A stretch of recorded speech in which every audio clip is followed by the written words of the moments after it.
One of the deepest yearnings during a spiritual awakening is to commune with our spirit guides. So today I'm going to be explaining exactly what spirit guides are and how they communicate with us. What we call spirit guides are like echoes of future versions of ourselves. So with the metaphysical nature of reality being the quantum field holds many possibilities. It's even been known as the everywhere and every when location. So the everywhere and every when location that we know as the quantum field has so many different versions of us because it's holding within the quantum field all the different choices that lead to different outcomes. And those different outcomes create different future versions of ourselves. And so since the quantum field can hold all of those and it doesn't make you choose, then at that level of reality, which is what we know as the fifth dimensional range and beyond, that level of reality holds more than just one choice or one possibility or even one version of us. So at that point, things become very multifold, which is why we know the word multidimensional so well in this age. Because at that level of reality, the concept of oneness or unity is far more real or far more actualized than it is here. So when we're talking about there being multiple versions of us, and these multiple different versions of us are our spirit guides, we're talking about the quantum field and all of the different potentials that can exist in the quantum field based off of different trajectories. So these different trajectories can all coexist because of the reality of oneness or unity that takes place in the higher densities or dimensions. Spirit guides can be looked at like an echo of our current self. And that echo carries over into each dimension. So they are a part of our stream of consciousness, but in different distances, just like an echo. Spirit guides equally benefit from assisting us because they too are beings who are evolving, and they develop their own consciousness by learning how to assist us. Technically, not all spirit guides are us from another dimension. Some of our spirit guides can come from agreements we made with a beneficial being before incarnating. The reason these agreements are made is because they have a special skill or valuable frequency, which would strongly help us here in our purpose. So if we really want to understand spirit guides, what we need to first learn is the term affinity. Affinity with an A, not an I. Affinity is a very important term that will help you not only understand spirit guides, but affinity is going to help you understand any esoteric knowledge, any spiritual knowledge, any metaphysical knowledge. So whatever you're interested in the occult or in the metaphysical, you're going to need to understand deeply what affinity is. Now in alchemy, we call affinity sympathy, but affinity is going to be a far more useful term in order to understand this. Sympathy. So what affinity means is having shared attributes, having a likeness, having there be similarities in our nature and those future versions' nature. So there is an attraction, like a magnetization, through those shared attributes, through that likeness. How we know this here in this realm is like attracts like. That's what sympathy means. That's what affinity means. There's this resemblance in nature. The resemblance is in our nature into their nature, our spirit guide's nature. And that's what lines us up with any spirit guides at any given time. It is our affinity with them. So our affinity being our inherent characteristics, our shared characteristics, our shared attributes, all create affinity. In the most basic sense, if we like the element of fire, and we're very aligned with and attracted to this element of fire, more so than the other elements, then that is a perfect example of how we will share an affinity with one of those future versions of ourselves that is the full evolution of that element of fire, or also holds a very strong likeness and a very strong attraction to the element of fire. And what is fire? Fire itself holds different attributes within it. Fire is an element that has distinct qualities to it and distinct characteristics. So we can even hold an affinity with fire. We can hold affinities with elements in nature, and we do so.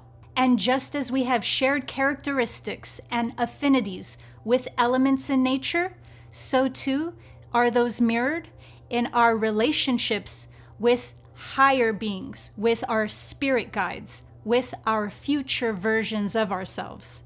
And so anytime we're considering ourselves to have a spirit guide and we want to know something about their nature, we want to know something about them, but we feel too blocked in our own psychic capabilities and in our own intuition, and so we feel disconnected from our spirit guides in that sense, we need not look any further than seeing what our own nature is in this moment and seeing what our own characteristics and our own attributes are displaying in this moment. And that can give us a glimpse into our spirit guides. So in short, our spirit guides are us, and they took different trajectories for their evolutionary process. And because the quantum field holds more than just one potential, holds more than just one trajectory or one timeline, they have different versions of us, and they're operating on different dimensions, and they're operating as completely different attributes that have different affinities. And so in this sense, we can also look at spirit guides as distinct archetypes. They hold archetypal energy because they are the full maturing of a given pathway towards evolution. Because there's more than one pathway that a being can choose to evolve. And so a spirit guide would be the full embodiment and the full actualization of one of those given pathways towards evolution, one of those trajectories. And then another spirit guide would be another pathway towards evolution that chose different trajectories, chose differently. And so these different versions of us are different expressions of us that lead to their peak being an archetype, because by the time it gets to an archetype, you're looking at the original blueprint of a certain characteristic. So it's that original piece of consciousness. It's that original template that stores within it, that embodies within it all of the characteristics of a theme, or all of the characteristics of one perception, one way of being in existence. And so when a pathway or a trajectory gets seen through to evolution, what it does is lead to different parts of existence. It chose to explore a certain theme in existence and then grow and develop and mature based off of that. One of our guides may have fully embraced a pathway of unconditional love. So that guide would be one that helps us open our heart and learn to see in a more heart-centered way.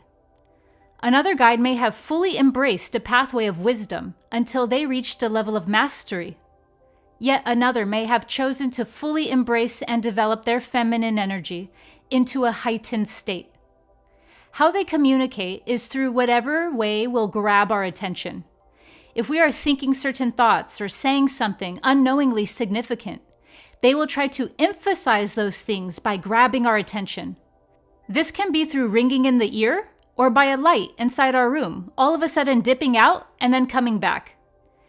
Anything that will pull our attention so that we become more aware of the thing that was just being thought or said. So the most subtle way they will operate is through inspiration, and the most direct way they communicate is by altering our environment in a way that will make us examine what we are currently doing. And so because of that, our spirit guides are feeding us in the past back their gifts, their energy, their resources, and we run those. And that's what inspires us, and that's what motivates us, and that's what moves us and compels us in a certain direction. So they feed us, and they feed us through inspiration. They feed us through the wisdom that they have learned from their unique pathway of evolution. So our spirit guides aren't in competition. By the time they've played out to its maturity, their pathway, they are simply feeding us the fruits, the wisdom, and the gifts from that pathway. And so in that way, our biggest relationship with our spirit guides are as muses. In fact, affinity can be looked at in a more poetic way as calling it our muses. They inspire us and we inspire them. We influence them and they influence us through that feedback loop and through that affinity. Spirit guides don't know every single detail of every single thing that will happen inside our lives.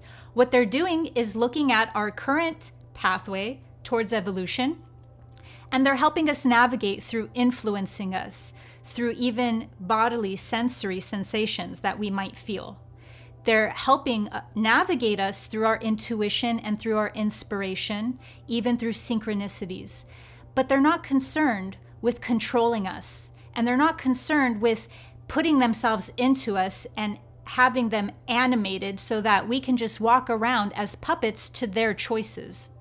What spirit guides do is look at us in our present moment, and they can see our future timelines based off of the choices that we're going to make and that we are currently making. And from that, which changes a lot, it changes vastly depending on how much we are making very bold and empowering choices. So those constantly change. Spirit guides are not neurotic. They don't know everything. They're not trying to know everything. They're simply trying to help guide us with their gifts, with their resources, with their tools. So they're there to help provide what they can provide based off of their mastery down their pathway. And so to have more than one spirit guide is highly beneficial because now we're getting more tools, more energy, and more resources from different guides, which will help us in this present moment feel hopefully more either supported or more capable of making free will choices because we're not dependent on them. As a matter of fact, if you want to never speak to your spirit guides again, the number one way you can make sure that never happens is becoming highly dependent on them. Because the more dependency that they feel that is coming from an individual consciousness, they're going to understand that they are no longer in a helpful and supportive role. This being us, is giving them too much power, and they don't want that. They're not service to self oriented. They're not detrimentally oriented. So they're going to see when it's crossing over into unhealthy boundaries where we're just trying to have them make our choices for us, have us live our life for them, like tag team them, swap them out. And they're going to go, I am no longer being able to help this person directly because now they're too dependent on my help and they don't understand the actual contract, our actual relationship. So with all of my unconditional love, I'm going to take a back seat and just help in very indirect ways. And that will look like feeling disconnected from our spirit guides when that is not the case at all. In fact, we are never disconnected from our spirit guides. Whatever they're doing in a current moment or a current situation is always looking at our free will and with their unconditional love, trying to see how best they can provide their resources based off of our own maturity and our own level of awakening. In my video, The Higher Self Explained, I talk about how the higher self is our future self.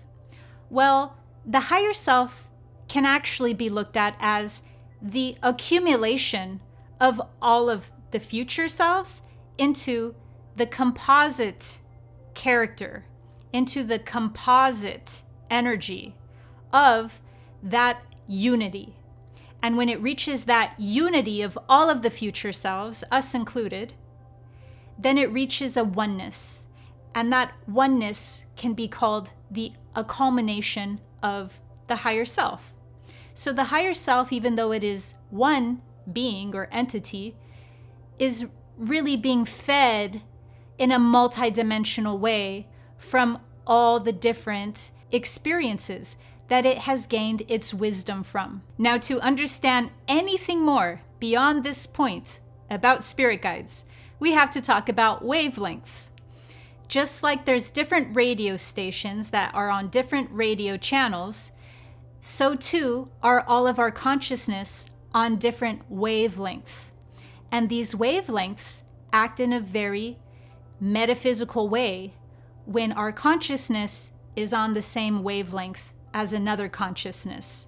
And what I mean by in a metaphysical way is that when our consciousness is on a certain frequency bandwidth, or when our consciousness is on a certain wavelength, and another being's consciousness is on that same wavelength, dialed into that same frequency, from a metaphysical viewpoint, they have now merged into unity.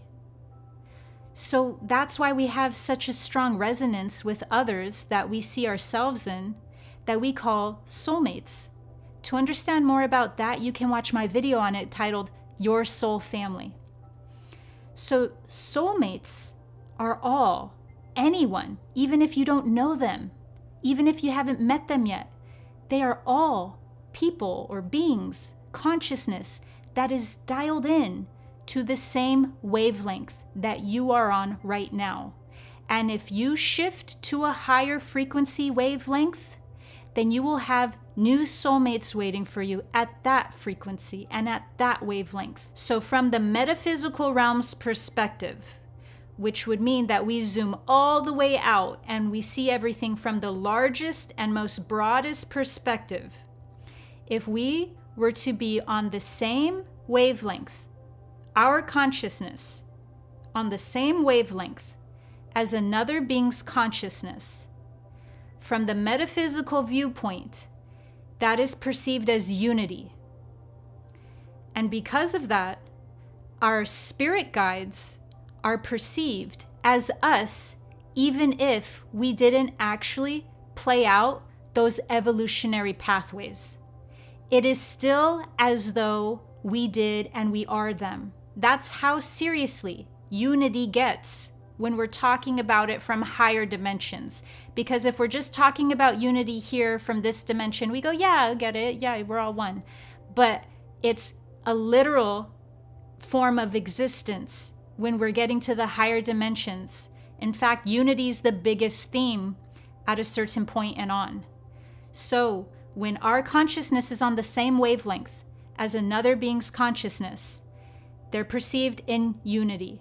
And our spirit guides are then aligned with us in such a way to where it doesn't actually ever matter from the universe's perspective if those beings are actually us who played out those actual choices, because the quantum field will just line up and make it appear as though it was us. So what this means is that the spirit guides aren't starting from the third dimension here as a human and actually making different choices that lead to different outcomes in different dimensions. Instead, because there's no such thing as time in the higher dimensions, what everything looks like is not that linear. It's way more nonlinear. It's even hard for our mind in this reality to comprehend. But comprehend we must try. So in this dimension here, we don't actually have to have a literal linear timeline where we chose to take this path. And in this path, we became this archetype at a higher dimension.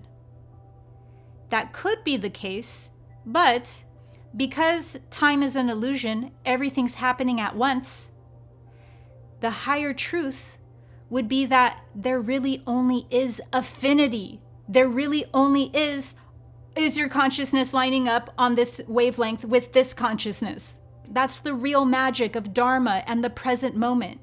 It's open and it's changeable, and it is the everywhere and the every when place. If you don't believe in spirit guides because you think that they are all just trickster entities that have a negative inclination, there'll be no shelter here. I don't know how to hold space for that. That's just too paranoid. But spirit guides, just like any other concept in spirituality or in the esoteric, is going to require discernment, because there is such a thing as guides showing up in our field, and they can be looked at in a really roundabout way as spirit guides, but they're not anything in resemblance to what I just described as a true spirit guide. The reason why these negative entities show up inside our energy field and present themselves along with or beside an actual spirit guide is because it's an extension of us that is wounded and that is calling forth an aspect of itself to be healed. So it's going to sound kind of victim shaming, but it's not. That's not the intention.